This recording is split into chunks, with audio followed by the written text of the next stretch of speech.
Today's video is about printers. I know, you're probably filled with excitement at the mere mention of printers, but please remain calm.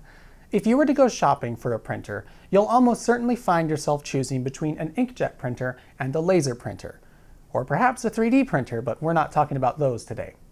Now, I won't get into the many reasons that I don't really like inkjet printers for anything but photo printing because that's not really the point of this video. Instead, we're going to talk about a subset of the laser printer that seems to fly under the radar. The LED printer.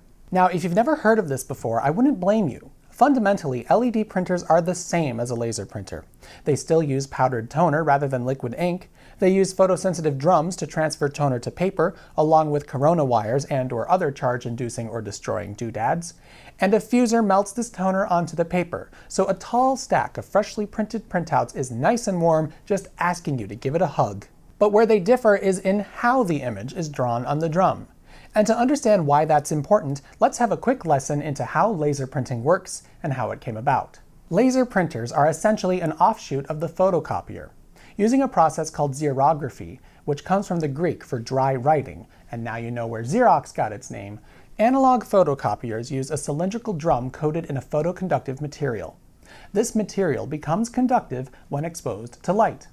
To duplicate the image, the drum is first charged by a corona wire, which produces a high voltage and gives the drum a static charge. The now negatively charged drum is rolled underneath a piece of paper to be copied, where a lens focuses the image of the paper onto the drum and a bright light source provides illumination. Because the photoconductive material will conduct electricity when exposed to light, any bright areas become discharged, as a path to ground can now be completed.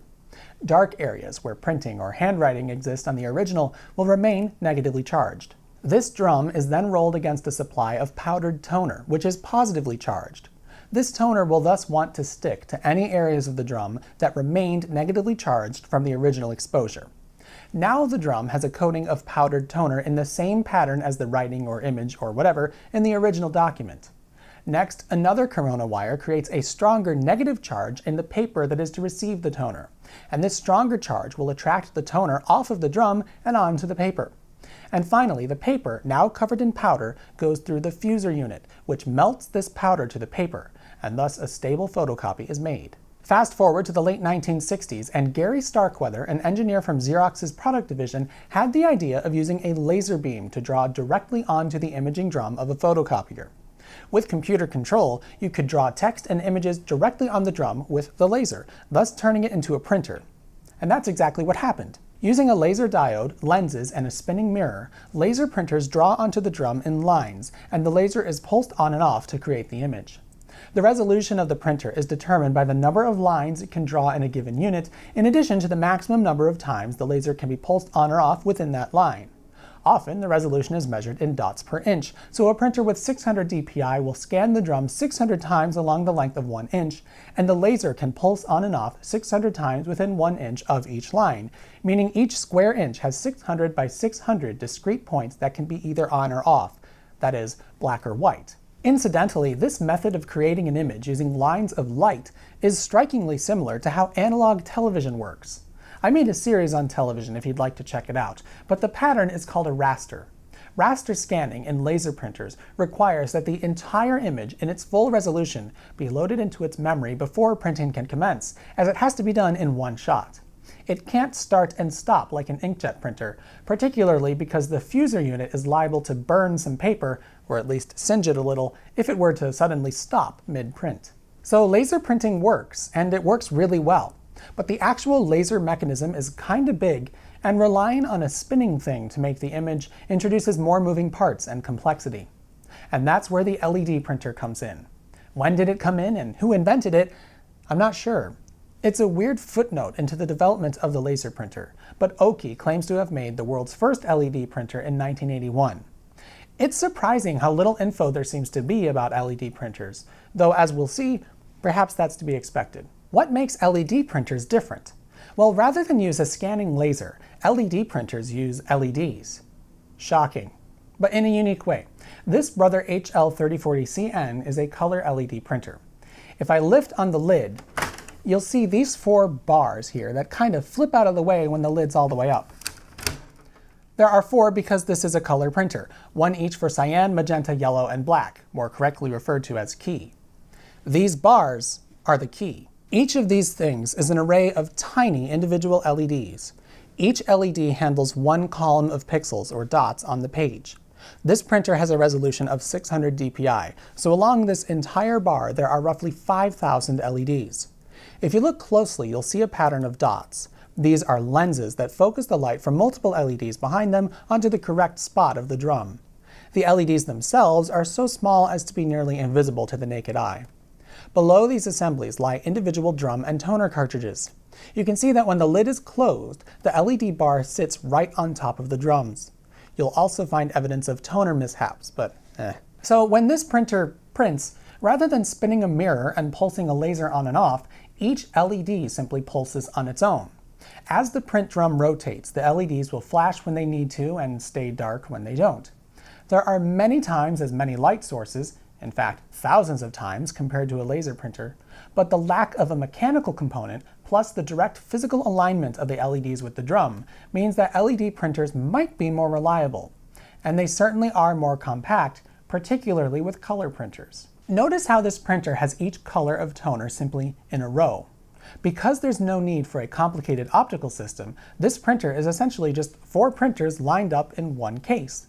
And if I pull one of these out, you'll see how small the toner and drum cartridges are. Yes, compared to an inkjet these are laughably big, but for a toner-based printer this is actually pretty small. This design also gives color LED printers a huge advantage compared to laser: speed. To convert from black and white to color, this printer essentially just takes the printer part, then Ctrl-C, Ctrl-V's it a few times. The paper travels in a straight path as it gets black, yellow, magenta, and finally cyan toners. Then it's fused on its way out. Color LED printers used to boast that their printing speeds were nearly the same between color and black and white. Many color laser printers, such as this one from Samsung, print at a fraction of their black and white speeds, because when printing in color, the paper has to take a meandering path through 4 printing assemblies. With setups like this from Brother, it's just boom, boom, boom, boom, fuse the toner, and we're done. Now, laser printers do still have their advantages over LED. It's easier to achieve a higher resolution when you have the benefit of motion, rather than relying on smaller and smaller LEDs. Plus, apparently LED printers can have less consistent images due to slight variations between each LED. I can't say whether I've noticed that in person, but this paper from Xerox sure is trying to convince me. But here's the kinda humorous bit. I'm willing to wager that many laser printers available on the market are in fact LED printers, but they're just not so clearly labeled. Poking around on Amazon, I found plenty of printers that don't have much of a difference between their color and black and white speeds. And some printers, like this Canon, have the toner arranged suspiciously similar to this Brother printer. And Brother is definitely still using LED printing technology, as evidenced by this picture on this Amazon listing. To their credit, they simply call it a digital color printer, and it's Amazon that's labeling it as laser printer technology. Anyway, maybe this Canon is a real laser printer, and they're just packaging the laser scanners more efficiently so that the paper can pass in a straight line. But there are still some color laser printers on the market that print fast in black and white and at a leisurely pace for color. The Samsung unit we looked at earlier prints at a respectable 19 pages per minute black and white, but only 4 pages per minute color. Not so express after all. In any case, I think that it's a shame how little is known about the LED printer. Sure, on the surface, it's just a laser printer. An LED printer will produce near identical results and behave in a near identical fashion. It's still a drum and toner system. How the image gets to the drum is arguably trivial. But I think it's a clever way to handle it. Thanks for watching this, for this channel anyway, quick video. I've interrupted the series on the compact disc to bring you this video, and we'll be resuming where we left off soon. As always, thank you to those supporting Technology Connections on Patreon.